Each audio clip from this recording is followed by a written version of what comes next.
સુરતની સચિન જીઆરડીસી પોલીસે EFIRના આધારે 3 મોબાઈલ ચોરીના ગુનામાં સંડોવાયેલા એક બાળ કિશોર સહિત 3 રેડા ચોરોને ઝડપી પાડી સળિયા પાછળ ધકેલી દીધા હતા.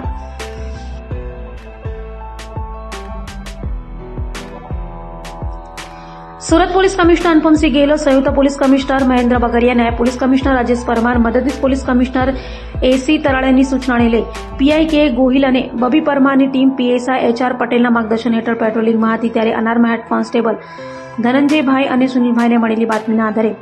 EFIRના આધારે 3 મોબાઈલ ચોરીના ગુનામાં સંડોવાયેલા રેડાઓ, જેમાં એક બાળ કિશોર તથા શિશુપાલ ઉર્ફે ગુર્જર રાજેશ પ્રસાદ ગુપ્તા અને રોશન ભૂષણ સિંહને ઝડપી પાડી તેઓ પાસેથી 3